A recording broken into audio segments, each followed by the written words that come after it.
All right, today we're going to introduce linear code, which generalize the Hamming 7.4 code that we covered on Monday. So a linear NK code over FQ. So remember, FQ is a finite field with Q elements.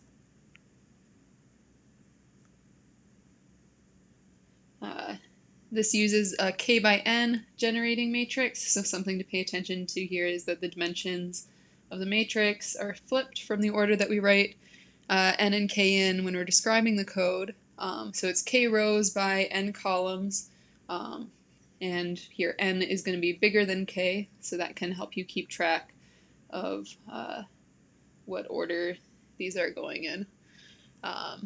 So it uses a K by N generating matrix with entries in FQ, so in our finite field, and the rows of that should be linearly independent.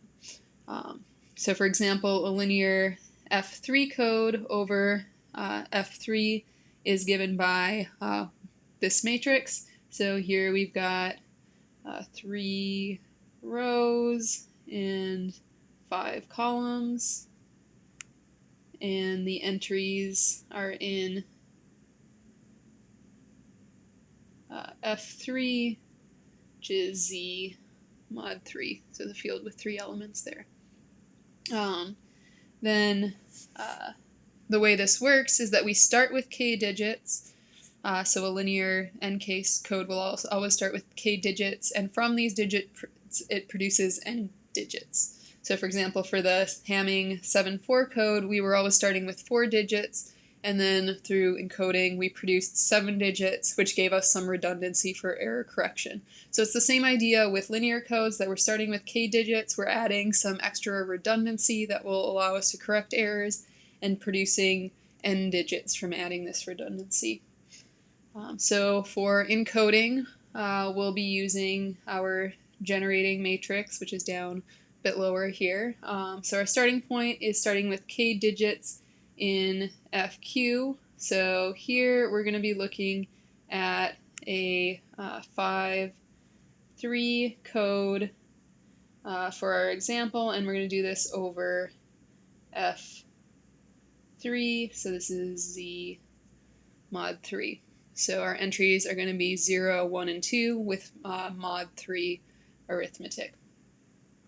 So let's say that the K digits that I start with, let's just say we've got 0, 1, 2. So our goal is to start with these 3 digits, encode those in 5 digits where we're adding some redundancy to allow for potential error correction in case there's an error in transmitting this.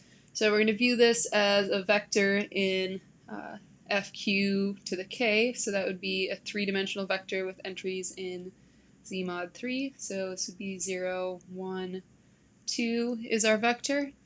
And then we're going to multiply on the right by the generating matrix. So we're taking our vector 0, 1, 2, using that as a row vector here, and then multiplying by the generating matrix. So let's see what happens when we do that.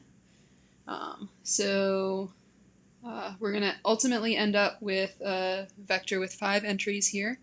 So for our first entry, we've got 1 times 0 plus 1 times 0 plus 2 times 0. So you've got 0 for our first entry. For our second entry, we just end up with 2. For our third entry, we've got 2. For our fourth entry, we've got, let's see, 2 times 2 there. So 2 times 2 in Z mod 3 would be 4, which is 1. And for our last entry, we've got 1 plus 4 is 5, so that's going to be 2 in Z mod 3. So just normal matrix multiplication, and remembering that our operations are happening in Z mod 3, so we're reducing that. So from this, we've produced our 5 digits that is encoding this. So we've added some redundancy here in order to allow for error correction in the future. So one thing that I kind of failed to emphasize here is that it's really important that the rows of the generating matrix are linearly independent. So that condition is what ensures that we will be able to decode this thing, so that we don't have two sequences of k digits being encoded the same way. So we need these rows to be linearly independent for this to be a code that actually functions as a code, so that we can reverse the process and be able to decode. So it's really important for this that the rows are linearly independent. And that is the case with this example of a generating matrix here.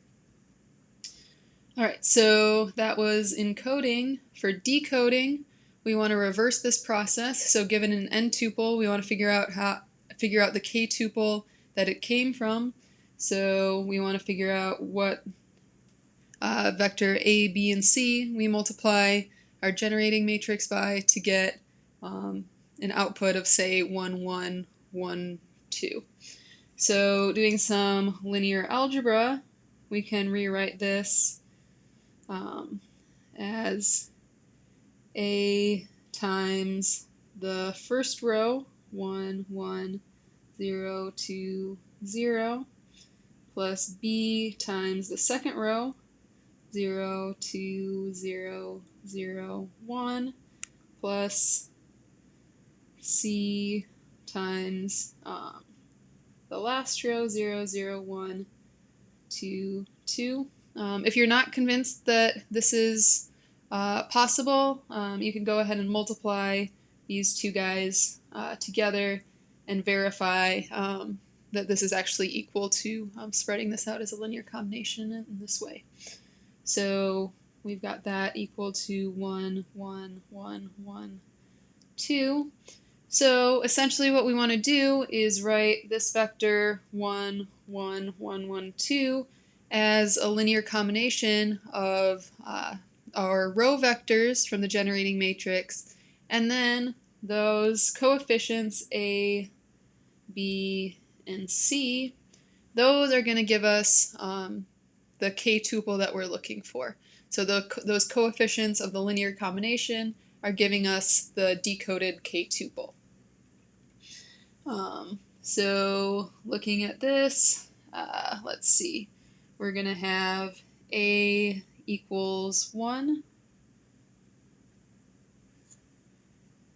So a equals 1, and I think if we do, let's see, if we do a plus c, or a times the first row plus, sorry, if we do the first row plus the third row, we get the thing that we're looking for, so we end up with a equals 1, b equals 0, and c equals 1.